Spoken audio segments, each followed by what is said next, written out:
Selamat pagi, Shalom. Selamat kita berjumpa kembali di udara dalam kasih Tuhan kita Yesus Kristus, yang pada pagi hari ini dengan kasih-Nya kita boleh sama-sama dipertemukan di udara untuk mendengarkan kembali renungan kebenaran firman Tuhan. Biarlah setiap waktu, setiap saat kita belajar untuk tetap setia mendengarkan kebenaran firman Tuhan dan melakukannya dalam setiap kehidupan kita. Maka kita akan semakin hari semakin memperoleh kedewasaan iman di dalam Tuhan. Puji Tuhan, sebelum kita terima kebenaran firman Tuhan, mari kita bersatu di dalam doa. Terima kasih Tuhan Yesus, terima kasih Allahku. Sembah sujud kami naikkan di hadapan hadirat-Mu.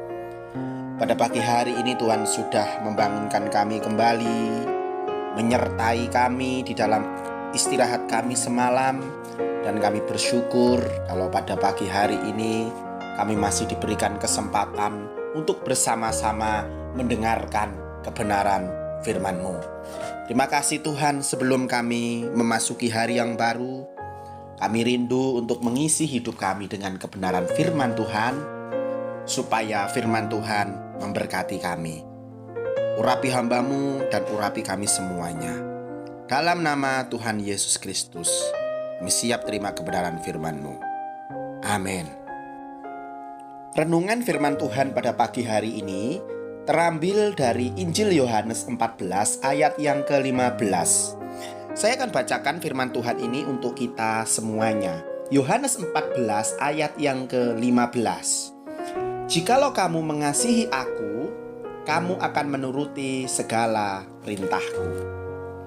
Pada pagi hari ini, saya memberikan judul renungan firman Tuhan, tetap taat melakukan firman-Nya. Saudaraku yang terkasih, percakapan Tuhan Yesus dengan murid-muridnya di pasal 14 ini merupakan lanjutan dari pasal yang ke-13. Di bagian akhir pasal 13, Tuhan Yesus menyampaikan bahwa Ia akan pergi dan murid-muridnya tidak dapat mengikuti Dia sekarang. Tetapi kelak mereka akan mengikutinya. Oleh karena itu, di awal pasal yang ke-14 ini, Tuhan Yesus mengatakan agar mereka jangan gelisah, tapi tetap percaya kepada Allah dan kepada Tuhan Yesus, serta meyakinkan bahwa mereka pun akan pergi ke tempat Tuhan Yesus pergi. Pengajaran ini menimbulkan pertanyaan dari Thomas, ayat yang kelima. Penjelasan kepada Thomas menimbulkan permintaan dari Filipus, ayat yang ke-8. Penjelasan kepada Filipus menimbulkan pertanyaan dari Yudas yang bukan Iskariot, ayat yang ke-22.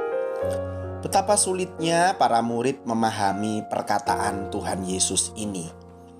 Tuhan Yesus menolong mereka untuk memahami perkataannya dan meyakinkan mereka dengan cara yang pertama, mendorong mereka untuk melihat atau memperhatikan pekerjaan-pekerjaan yang telah Tuhan Yesus lakukan.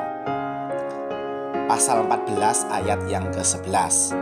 Yang kedua, setelah kebangkitannya, Tuhan Yesus menampakkan dirinya kepada murid-muridnya. Pasal 14 ayat 18 sampai 19. Dan yang ketiga, di masa yang akan datang, setelah Tuhan Yesus pergi kepada Bapa, Roh Penghibur akan diberikan untuk mengajarkan segala sesuatu kepada murid-muridnya, serta mengingatkan mereka akan semua yang telah Ia katakan kepada mereka. Pasal 14 ayat yang ke-26. Saudaraku yang terkasih di dalam Tuhan, kesulitan memahami firman Tuhan bukan saja dialami oleh murid-murid Tuhan Yesus pada waktu itu, tetapi juga dialami oleh orang-orang percaya pada saat ini. Kesulitan memahami dan meyakini bukan berarti firman Tuhan itu salah, melainkan menunjukkan adanya keterbatasan pada diri manusia. Dari apa yang kita pelajari, Jika kita sungguh-sungguh mengasihi Tuhan Yesus dengan taat kepada firman-Nya, Ia akan menolong kita agar kita memahami firman-Nya. Saudaraku yang terkasih di dalam Tuhan, ketika kita belajar membuka hati kita untuk menerima kebenaran firman Tuhan melalui renungan pagi atau bahkan di dalam ibadah minggu, meskipun firman itu keras secara daging, tetapi secara roh itu akan membangun kita.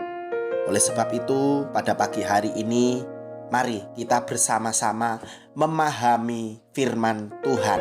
Tetap taat kepada firman Tuhan, karena firman Tuhan tidak pernah salah. Kiranya Roh Kudus akan terus menolong dan memampukan kita, supaya kita mampu memahami kebenaran firman Tuhan.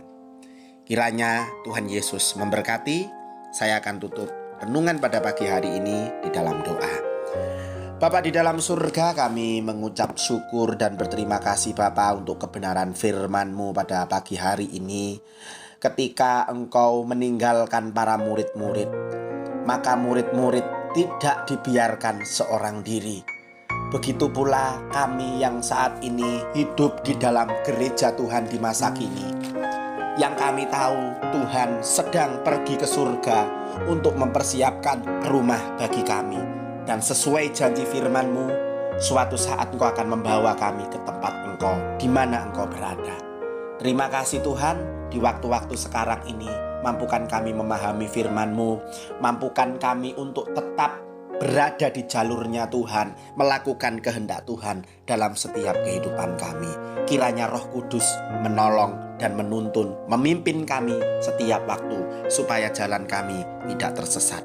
Mampukan kami Tuhan, mampukan kami Roh Kudus. Pada pagi hari ini, kami anak-anak-Mu akan segera memasuki hari yang baru. Mulai dari pagi, siang, sore, hingga kembali malam nanti, kiranya kasih Tuhan tetap menyertai kami. Tuhan berjalan di depan kami dan memampukan kami.